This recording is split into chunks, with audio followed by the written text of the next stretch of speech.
And so this is a question I've been thinking about. So just you as obviously Christian professors, how do y'all incorporate your faith and just your beliefs into sometimes the curriculum that may necessarily not be all, they just have Christian beliefs, it might be secular. So how do you do that? Appreciate you answering this question. Hope you have a good day.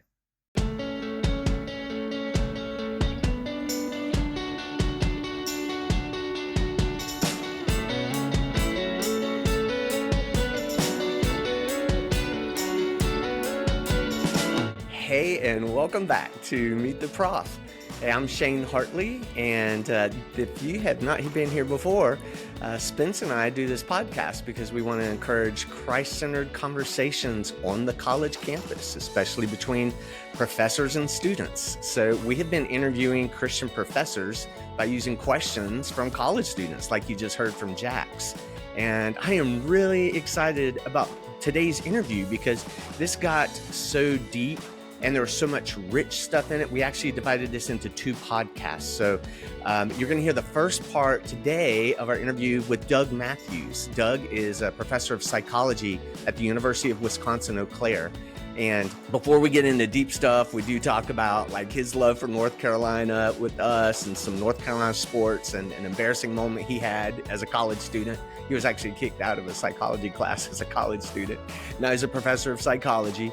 And some of the things that then we jump into in this episode that are so helpful are how he integrates his faith. This is an answer to Jax's question, really, by showing the behavior of humans seen not only from science, but through a lens of human design, and really emphasizing how uniquely we are all made. And he also talks some about his research on alcohol and addiction. And he's pretty honest with his college students about his own relationship with alcohol and abuse of alcohol when he was a college student. And I think it really does help him relate to the students. The students feel like he can understand them more.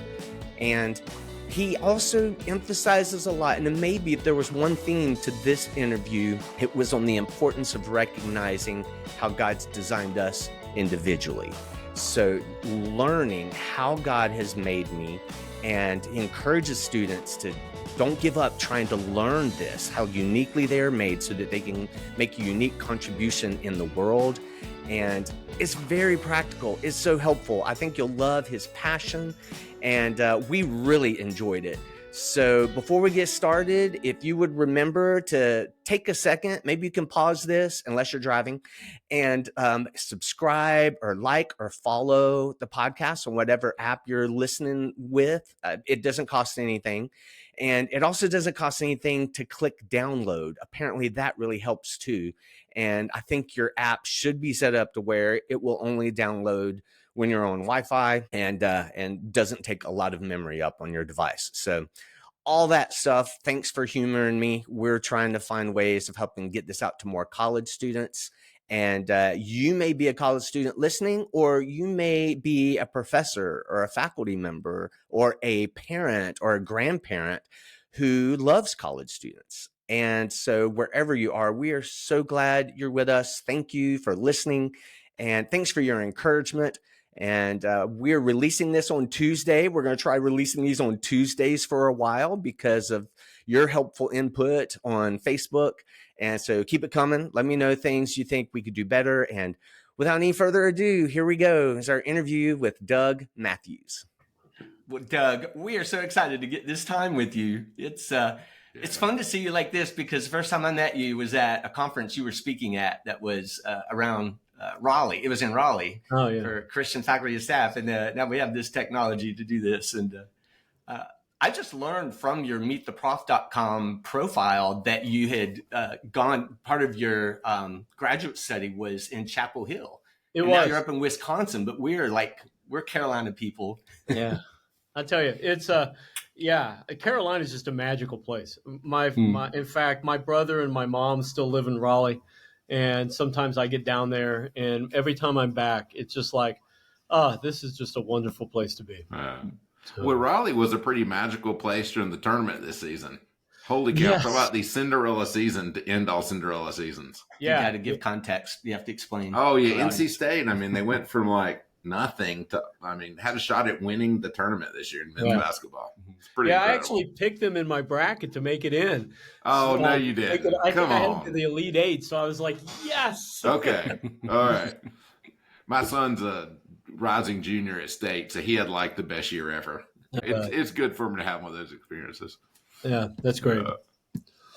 That's fantastic. So one of the questions we always like to lead with, and I bet you have a bunch of these, so you're going to have to file through them. I've known you for 10 minutes. I'm making assumptions already. But what was your most embarrassing moment while you were at college? Oh, man. Yeah. I mean, there are so many to pick through. Okay, so See, I called it. I can read people. Yeah, right. So like all through elementary school, middle school, high school, I was just that whole, I think this is on my Meet in the Prof, sit in your chair, keep your hands to yourself, don't talk to people. I never got that. That was not me, and I couldn't do that. So I was in a developmental psychology class. I still remember the faculty member. And we're sitting there, and it's one of these classes of about 40 students, and I'm talking here, and I'm talking over there, and it was just, not paying attention at all to the prof. And he literally stops the class, and he points to me, and he says, "Leave. You've got to go now." And I mean, who gets kicked out of a college class? So I had to I looked around, and I was like, is he talking to me? I had to stand up, walk out of the classroom, and it was awful. That's like the academic walk of shame. Did you have any warning? Did he warn you? No, he did not. But I guess I was just so not paying a bit of attention and disrupting everything that he just kicked me out of a college class. I'm going to like you. I like you already. We're going to be friends. This is an awful interview. Get out of here. Go. I'm pretty sure I got kicked out of a college class or two, too. And you know what? And I bet that professor never would have thought you would one day be a college professor. Oh, no. Could he have picked it? Yeah. My senior superlative in high school was most likely to fail out of college. No. So... But I'll tell you, when I was in school, it was just like this. Once I got to university, it was like this magical moment of just studying stuff I loved and I cared about, and it was like, this is great. So yeah, it's really where I found a big chunk of my identity. So was that the turnaround for you then? Just you got to a point in college where you actually loved the subject matter, and then you went deep. That was the first big step forward in my life was I found something where we were sitting around asking what I thought were interesting questions and trying to figure answers out. And this whole idea that we could sit around and do that was really, really important to me. And then I was able to find content area, kind of neurophysiological psychology, this behavioral neuroscience area that just resonated with my desire to be a scientist and my desire to kind of think. And it was just, it was really probably the first big step I took in terms of growing into really who God made me to be. So that's interesting. Well, I've already got this burning question about how your faith interfaces with that idea of like behavioral psychology and how you're made and kind of what motivates people versus what the Bible says or what faith might say about that. Like how is that meshed when you're in this field? Yeah, so as a psychologist, it often, it's one of those things that mostly makes everybody uncomfortable, to be candid with you. Okay. And that you're a Christian. Yeah. That makes people uncomfortable. Everybody comes into the classroom, they come into their classroom, whether they're faculty or students, and they have this internal sense of who I am, how that plays itself out, but why am I the way I am? So everybody tries to come up with reasons of, it's your genetics, it's your environment, it's the interplay of those two. So it's your epigenetics, it's how you're interacting in social groups or whatever, this laundry list of theory that works inside of there. And yet a huge part of that is it's who God made you to be. Yeah. Okay. And we all have our intrinsic personalities that we bring to the table. I have two grandkids. One's 2, one's about 5 months old. They've got personalities already, right? And it's that nature of who God formed you to be and how that plays itself out. And, as a Christian psychologist, when I lecture and I talk about stuff, part of what I talk about, I try to use like the word design. This is who you're designed to be. This is how you are designed, and just kind of seed my thoughts, seed my lectures with the idea of it's more than just your environment. It's more than just the genetic changes that you've gone through. It's more than just this or that. And we have to wrestle with that if we're really ever going to figure out who we are and why people react the way they react, why people believe the way they believe, and that kind of stuff. Yeah. But and the part the faith brings to you is there is this core that you're designed and made a certain way, and then that gets modified over your life by all these other things that you That's right. Yeah. And that's the thing that's unique about the Christian perspective in your field, you think? Yeah. Yeah. Okay. I think as it just relates to how my faith interweaves with all of that kind of stuff is, when I have great days, or when a student has a great day, or I'm lecturing on something that I'm really, really excited about, I want to remember this is something that's capturing the way in which God designed people to be. And when I have days, or when my class has days, or we're talking about stuff that isn't as easy and as fun and as touchy-feely, we talk about, or I think about the fact of, this is one of the consequences of sin and how sin has played itself out. So when we think about, the idea of being excited and the idea of being driven and all of that kind of stuff, it's not necessarily bad, but when it tips itself over to aggression and to ego and to manipulation and that kind of stuff, that's that interplay that's worked inside of it. And I find personally that helps me ground myself, to really think about the fact of, I just have to be who I am. And I don't have to be somebody else. I don't have to be either one of you. I've just got to be who I am, because that's who God designed me to be. And just grow inside of that. And that took me a long time to learn that. And just kind of really go back to what I just said, ground myself inside of that belief and the fact that God's maturing me and transforming me as we work our way through life. Tell us more about your research that has to do with alcohol and how this research may relate with your teaching with your students, even relating with their drinking habits. Yeah. So I study alcohol use. I study alcohol use and misuse. I use mostly animal models to do it. Try and study how the drug alters behavior and what are the underlying neurobiological changes that result in that. And I do that in a few different ways here at UW Eau Claire. So a lot of undergraduates work in the laboratory with me. And that's really great because it gives me an opportunity to talk to the students about science, and it gives me an opportunity to talk to them about what we're doing and how that plays itself out. When I'm in class and I lecture on this, I teach a class on psychology of addictions. And we cover both chemical and behavioral addictions. And, we talk about brain reward pathways and how all of that works. But in a lot of ways, what I also talk to the students about is when I was an undergraduate, I wasn't a believer, and I lived a lifestyle that was really pretty bad, to be just absolutely candid with you. So, I talk about what is this like? How does this event play itself out? And I have personal experiences that I try to be candid with the students and talk about that in class. Probably where it plays itself out even more is I'll have a student that'll come into my office and I had this one student. He was second, third year student here at the university, and he was helping me with a class, and he had missed a couple of classes, which was a little unlike him. So we met up, and I was like, okay, what's going on? And the truth was he just went on a crazy kind of undergraduate bender, and we talked. He was trying to sell that off as the typical undergraduate life. And I said, look, I've been there.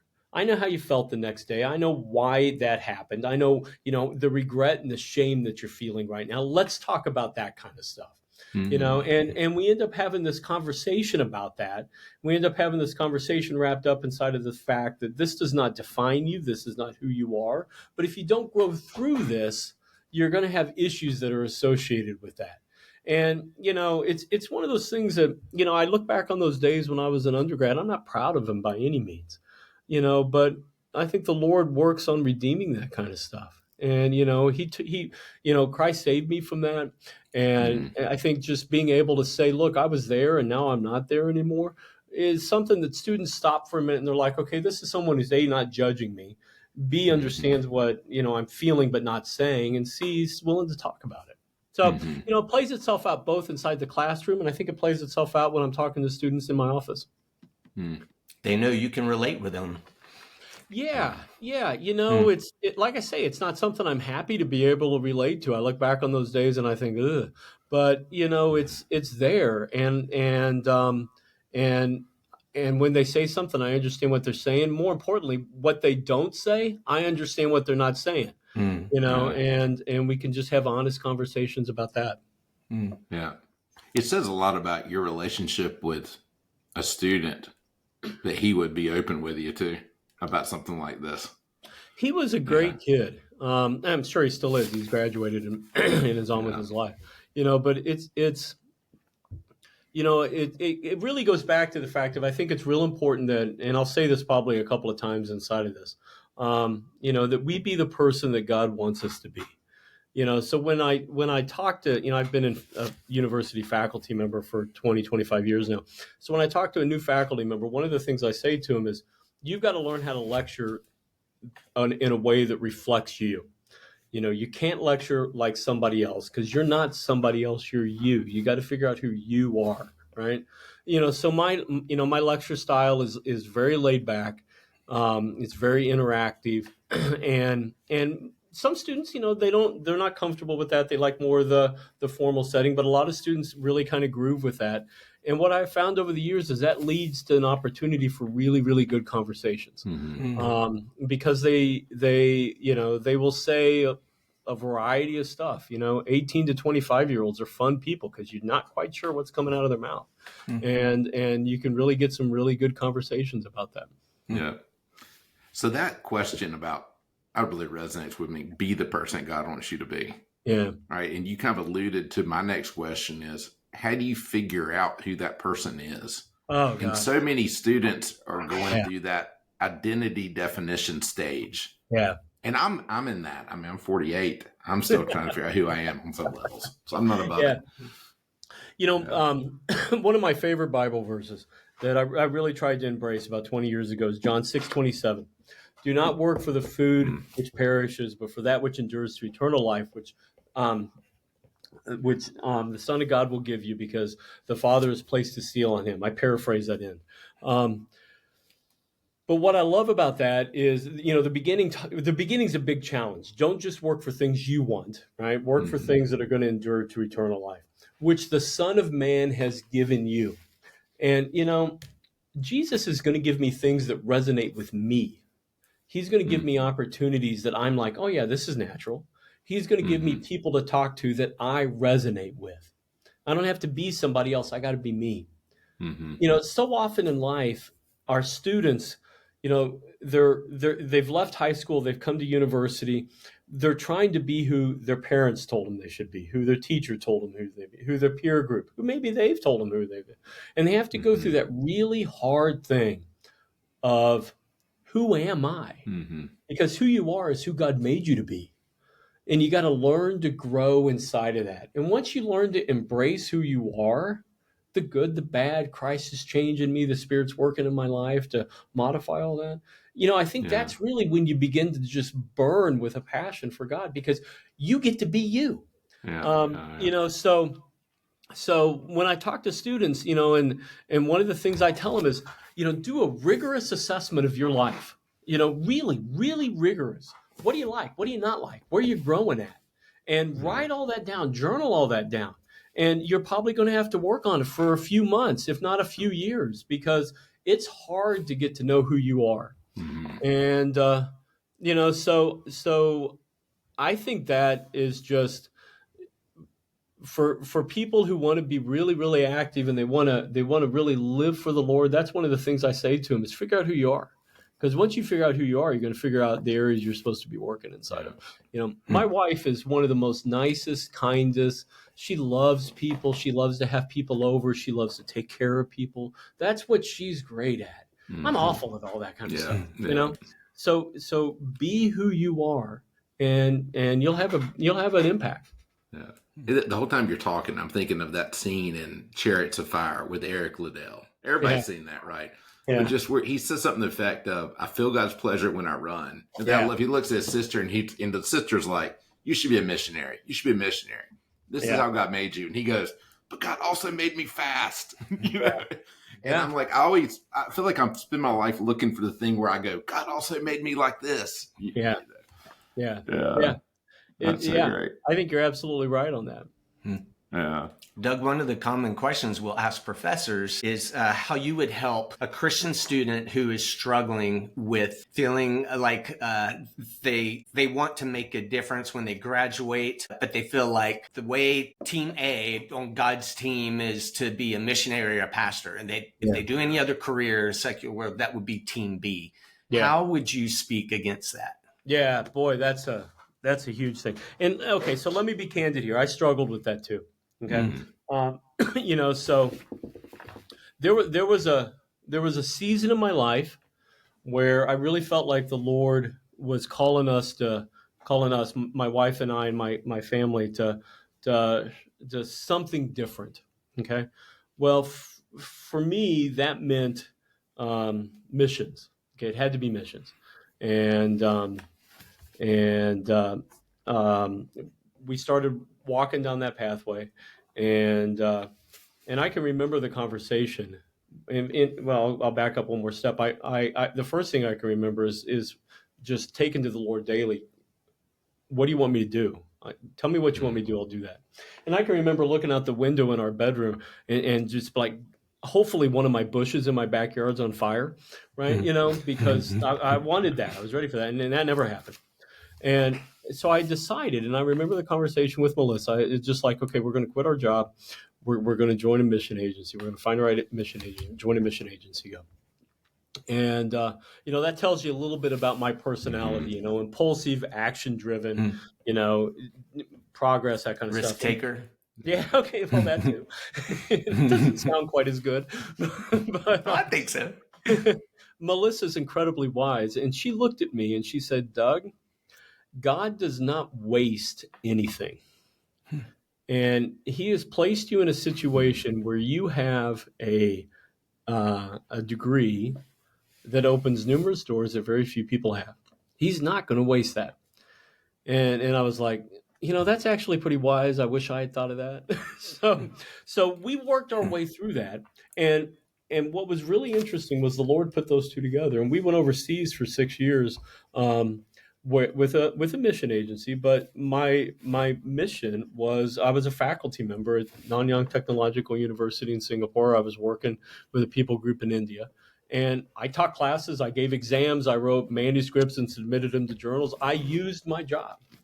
And I never left my vocation as a faculty member to become a full-time Christian worker. And instead, God used what he had equipped me to do and what my family was equipped to do the work of God in a country that would have been, India would have been harder to get into as a missionary. Obviously you could, but, and continue to do that.